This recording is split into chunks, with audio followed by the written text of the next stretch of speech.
Saya nak tanya satu lagi lah, yang barangkali penonton pun tak tahu. Rekod hak asasi manusia Tun semasa Tun menjadi Menteri Dalam Negeri, kerana kalau kita ingat balik pada 19 November 1985 berlaku tragedi Memali. Jadi bagaimana dengan rekod itu Tun? Dan waktu itu Perdana Menteri memang berada di China. Saya mahu tahu apakah PM Dr. Mahathir pada waktu itu berada di China karena kebetulan atau memang dirancang? Wah, sukanya orang Kelantan dengar soal ni. Saya bersedia, tak ada masalah bila-bila masa ini. Yang pertama sekali, minta maaf ya, saudara pengurusi, saya nak kritik saudara pengurusi itu. Okey. Saudara pengurusi ialah seorang akademik, patut membuat penyiasatan mendalami. Apabila saudara pengurusi kata, waktu itu Tun Dr. Mahathir di negeri China, adakah ini jadi sengaja Tun Dr. Mahathir pergi China? Siapa kata di China, dia di Kuala Lumpur. Hari yang terjadi itu dia Kuala Lumpur. Paginya apabila terjadi, saya pergi jumpa, panggil hotline dengan dia, bos, I have to see you now, something urgent. Saya dapat tahulah, rupanya dia dah tahu, tapi dia di Kuala Lumpur. Jadi saya jumpa dia, saya kata ini telah terjadi satu tragedi besar yang terjadi di dalam negara ini ya. Dan saya tahu 2-3 hari kemudian baru dia nak pergi ke negeri China, wahai. Dan saya kata ini so serious, you have to stay in the country.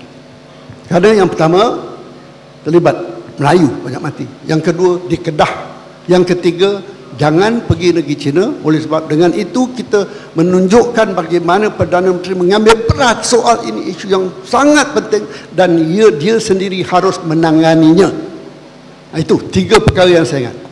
Dan Dr. Mahathir kata ini sebenarnya cerita panjang, minta maaf kalau nak beri apa orang kata justice kepada saya, patutnya beri masa panjang lagi, tapi dalam terpendek ni cubalah saya introduction. Saya tak pernah cakap dengan cara umum. Seperti saya bagi peluang kepada Tun untuk menjelaskan kepada penonton, kerana mereka pun mahu mengetahui. And this the opportunity for you Tun. Jadi apabila saya dah bercakap begitu, sehari kemudian tu Dr. Mahathir kata I'll think about it. Dia telefon, dia kata I'm sorry, I'm going, you take care. Okey, saya tanya nanti dulu, minta maaf ya. Begini, apa terjadi di Memali? Apa terjadi di Memali? 3, 4, 5 bulan sebelum itu, ini saya cakap, ini bukan rahsia, saya nak beritahu, nak luahkan fikiran dan pengetahuan saya. Berapa bulan sebelum itu, arwah Datuk Wan Mokhtar, dia graduate daripada Mesir, dia tahu lah, banyak dia tahu berkenaan dengan PAS lah. Kononnya dia tahu lah agama, politik, PAS dia pun tahu, dan dia telah melaporkan kepada kami waktu itu ada kerisahan sedikit sedang berlaku di kawasan di Kedah. Dia beri detail, kata ini sedang terjadi. Waktu itu saya Menteri Dalam Negeri.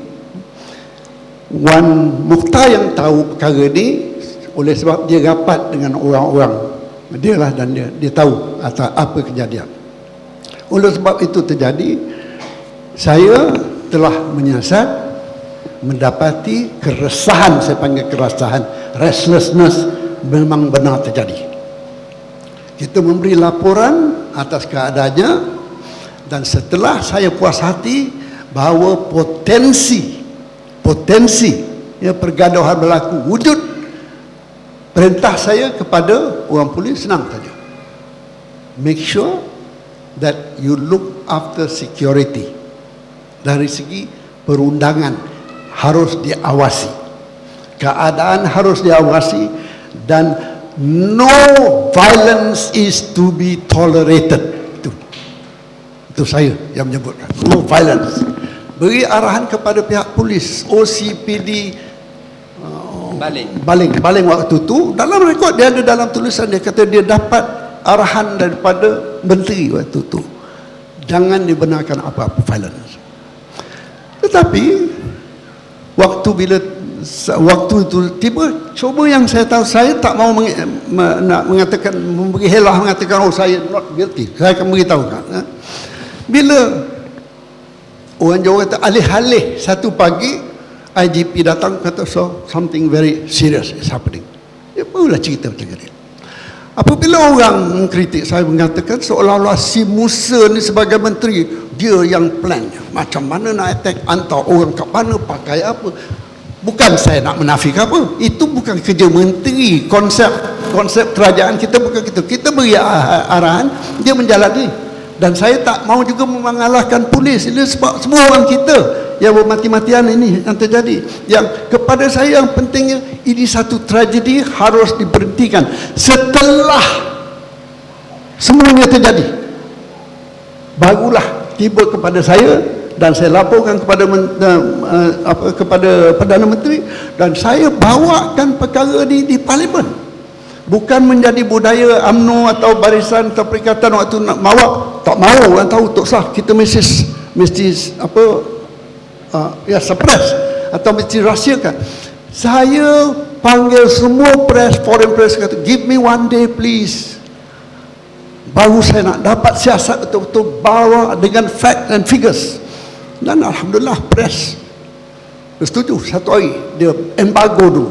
Lepas itu saya bawa pada press conference, bawa kabinet, bawa kepada parlimen buat announcement dan juga bawa kepada press, very open.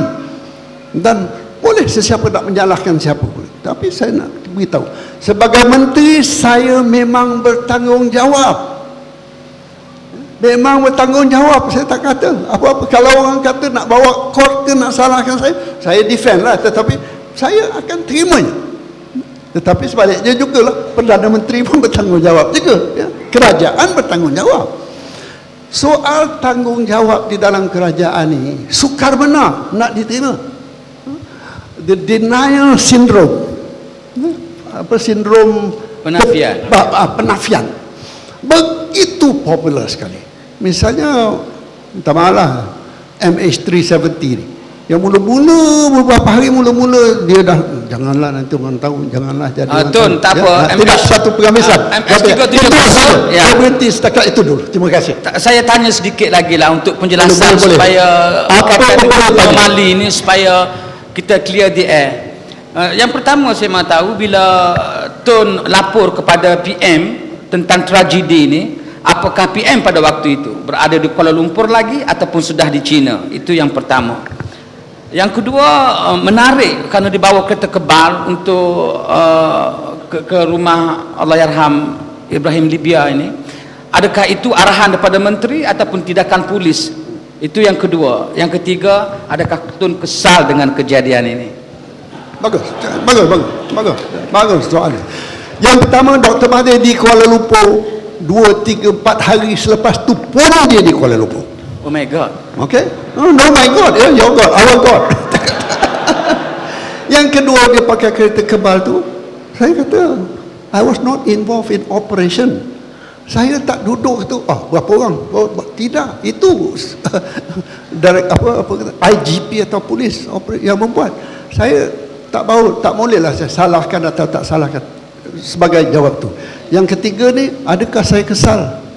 Saudara-saudari, saya mengatakan dengan kawan-kawan saya, mana-mana saya kata, titik hitam di dalam kehidupan politik saya ialah memani. Saya nak cakap terus dah. Saya berasa apa kata orang guilty ke dari segi accountability, ya. Saya berasa sangat-sangat sedih.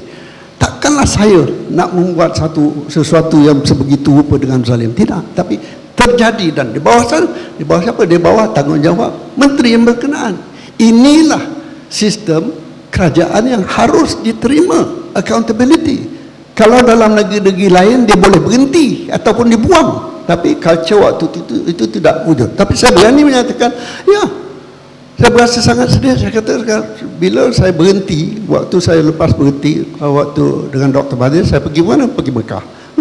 Saya minta doa atau percaya atau tidaklah, saya bertaubat, kata ya Allah, ya Tuhanku, dosa aku banyak, bukan saja memanilah, yang besar saya nak cakap terus terang, yang besar sekali kepada saya adalah memani, dan saya tak boleh lupakan perkara ini. Sebab waktu saya, siapa yang suka boleh nak berasa suka? Tidak, tak boleh. Bukan cara saya lah. Cara saya bukan begitu. Tapi tanggungjawab telah diberi dan jalankan. Accountability terpulanglah kepada sama ada mahkamah atau rakyat jelata membuat pertimbangan. Terima kasih. Terima kasih.